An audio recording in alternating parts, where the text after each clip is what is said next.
tous, bienvenue à 5 minutes pour réussir Alençon. Aujourd'hui, j'accueille Catherine. Bonjour Catherine. Bonjour Sophie. Est-ce que tu peux te présenter en quelques mots? Oui, en quelques mots. Donc, je m'appelle Catherine Lazare-Boitin, j'ai 62 ans.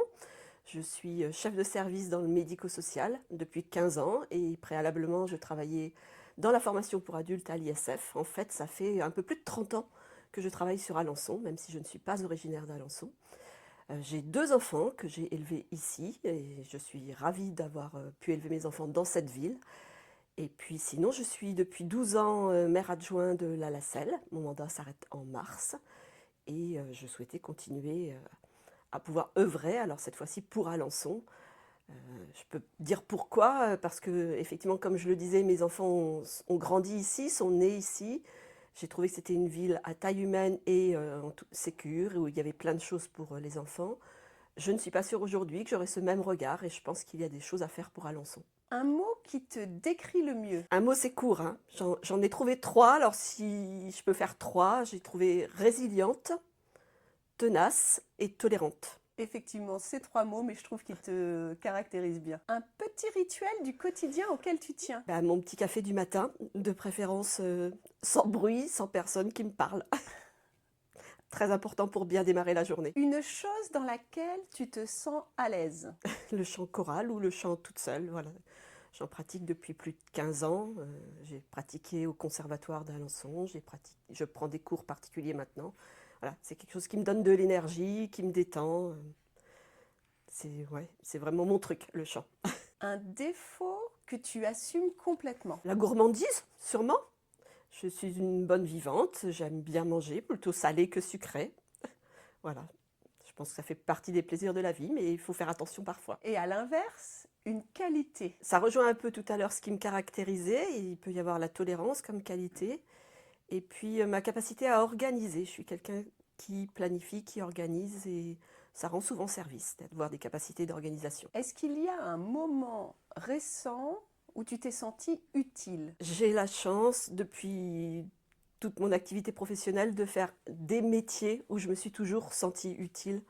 Et j'aurais du mal à ne pas avoir fait. Alors, tous les métiers sont utiles, mais comme je travaille directement près de l'humain, voilà, je trouve que j'ai des fonctions utiles et je vois ce que ça apporte aux gens que j'accompagne, que ce soit des demandeurs d'emploi il y a longtemps ou des gens en situation de handicap maintenant. Dans les sujets de la vie locale, lequel te touche le plus personnellement? Ce qui me touche, c'est tout ce qui a trait aux associations. J'ai fait partie de plusieurs associations. Avec mon ex-conjoint, on avait aussi créé une association de plongée. Et puis ce qui touche à la famille et à la santé. Voilà, enfin ce qui touche à l'humain, quoi, en fait, hein, en général. Même si j'ai d'autres compétences et des compétences techniques en particulier, puisque j'ai une formation économie compta. Mais voilà, peut-être on peut marier tout ça. S'il y avait un petit changement concret que la ville pourrait faire dans ce domaine, ce serait lequel selon toi? Au niveau des associations, je pense qu'il y a beaucoup d'associations sur Alençon qui œuvrent et qui font, je pense, un travail formidable, par contre qui n'ont pas assez de visibilité. Donc ce serait rendre plus visibles les associations sur le territoire alençonnais, via des sites internet, via une communication plus adaptée. Qu'est-ce qui t'a donné envie de t'impliquer pour Alençon? Pour Alençon, comme je disais tout à l'heure, parce que j'ai connu cette ville il y a 30 ans et que je trouvais que c'était une ville plutôt dynamique, où il faisait bon vivre et que je pense qu'elle en a perdu beaucoup, donc c'est un peu triste. Donc, alors, pas retrouver une ville comme avant, parce que les choses ont bougé, mais redonner envie aux gens de vivre à Alençon.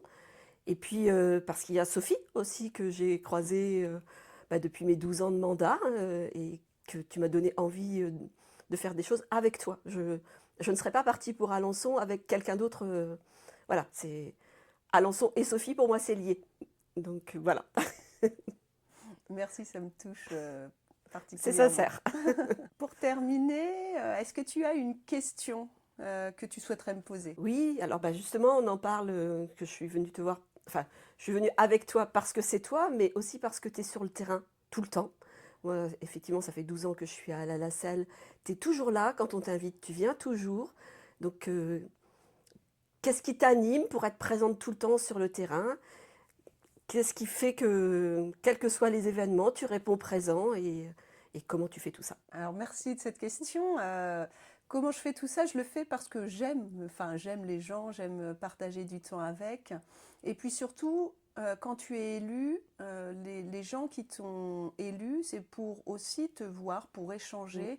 Et c'est important tous ces moments. Donc, on me sollicite, je suis présente. Et on ne me voit pas que pendant les élections comme C'est ça. certains. Et ça, c'est quelque chose d'important. Et j'aime en fait être sur le terrain avec vous tous. Donc voilà, je le fais avec grand plaisir. Eh bien écoute, merci Catherine pour ce temps d'échange. Merci à toi, Sophie. Et merci à vous tous de nous avoir suivis. Et à bientôt pour un nouveau portrait.